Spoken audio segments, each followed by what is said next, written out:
Now, surely the last thing Australian politicians should do is to bring terrorists into the country. We're getting several thousand migrants being brought in from Gaza. You've got to remember this is about a war which Israel didn't start. It was the government of Gaza which started it.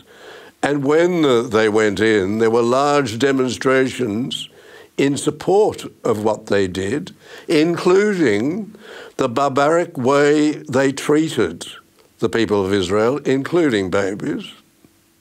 Hamas began the war. It's almost impossible to read about what they did, even to babies. It is so sickening. And for those who say it's just Israeli propaganda, the criminals who went in promoted videos about what they did. They made them public.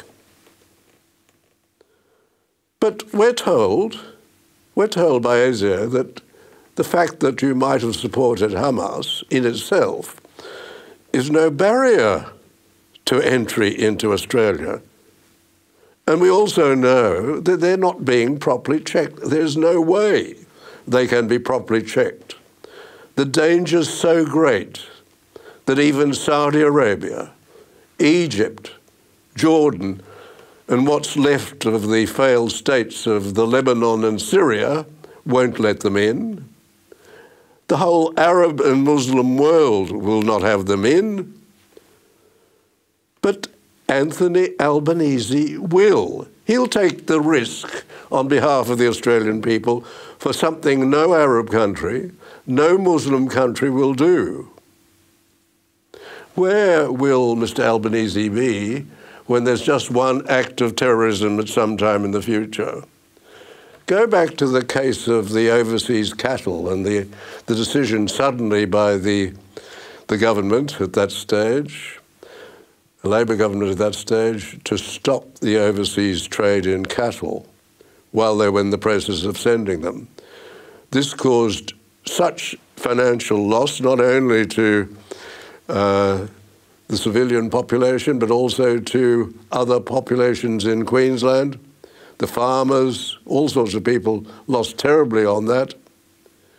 The judge found that the federal government had committed a civil wrong, a tort of misfeasance in public office. And they awarded great damages for that. I think it's still being worked out what the damages are. They're enormous. But of course, it won't be the politician who signed the order.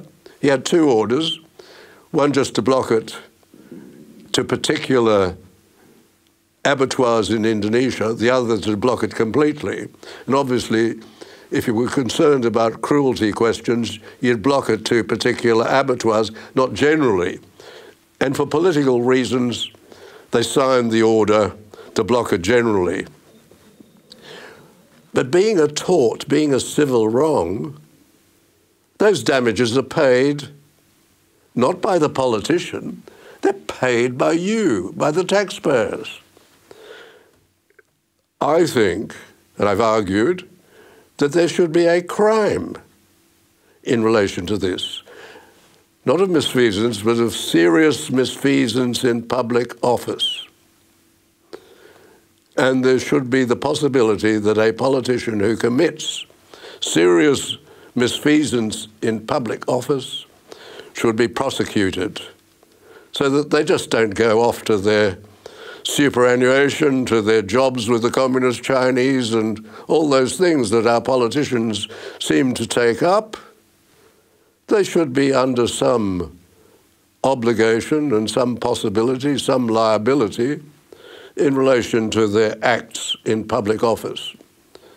Peter Dutton has called for a complete ban on the entry of people from Gaza because it's dangerous to do so, and there's nothing we can do to know that we're not bringing in people who have inappropriate links with the terrorists Hamas.